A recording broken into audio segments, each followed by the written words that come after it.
সকলকে ধন্যবাদ এবং সারা জাতি অমর হোক, শহীদ রাষ্ট্রপতি জিয়াউর রহমান অমর হোক।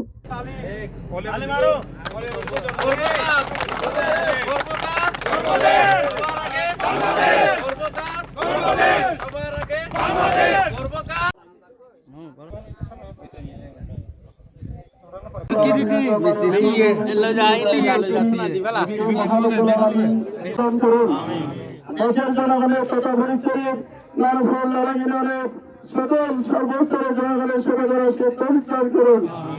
আমাদের এলাকার মধ্যে খাস রহমত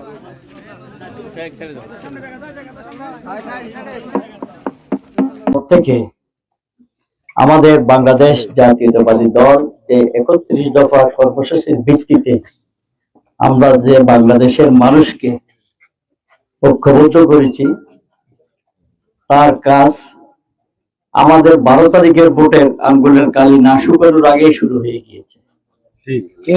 যেমন ফ্যামিলি কার্ড, এটা নিয়ে অনেক কথা ছিল। ফ্যামিলি কার্ডের পাইলট প্রকল্প শুরু হয়ে গেছে ইনশাল্লাহ। তারপর পর্যায়ক্রমে এটা ৪ কোটি মানুষ এটা পাবে। তারপরে ইমাম মুয়াজ্জিনদের ভাতা এই রমজানে ঈদের আগেই শুরু হয়ে গেছে। লালাং ইউনিয়নে পেয়েছে, নানুপুর ইউনিয়নে পেয়েছে না, আরো তারপর কৃষি কার্ড ১ বৈশাখ উদ্বোধন হবে। খাল খনন তো উদ্বোধন হয়ে গিয়েছে। একটি একটি একটি একটি আমাদের ৩১ দফার যে কাজগুলো শুরু হয়ে গেছে। এই খাল ফটিকছড়ি খাল, এই খালটা নানুপুরে বিশেষ করে ৭ কিলোমিটার, লালাঙে আছে ২ কিলোমিটার, কিরামে আছে প্রায় ২-৩ কিলোমিটারের মতো। ইনশাল্লাহ পর্যায়ক্রমে ফটিকছড়িতে ১০০টার উপরে প্লাস সরা আছে, খাল আছে। বিএডিসি খুব ভালোভাবে কাজগুলো করছেন। অনেক কালভার্ট আছে, কালভার্ট গুলো ওরা করবেন। ওরা খুব সিরিয়াস দেখতেছি কাজের জন্য। আমরাও তো কাজের লোক।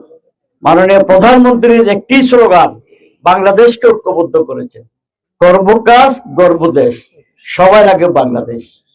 এটার ভিত্তিতে যে বাংলাদেশের মানুষ ঐক্যবদ্ধ হয়েছে। এই খাল কাটা শুধু পানি নিষ্কাশন নয়, এই খাল কাটায় বন্যা নিয়ন্ত্রণ হবে। শুধু তাও নয়, এই খাল কাটায় কৃষি বিপ্লব হবে। যে কৃষকের সঠিক মূল্য পাওয়ার জন্য যা যা দরকার ইনশাআল্লাহ আমার মাননীয় প্রধানমন্ত্রী থেকে আমি নিয়ে আসতে পারবো, এটা আমার বিশ্বাস।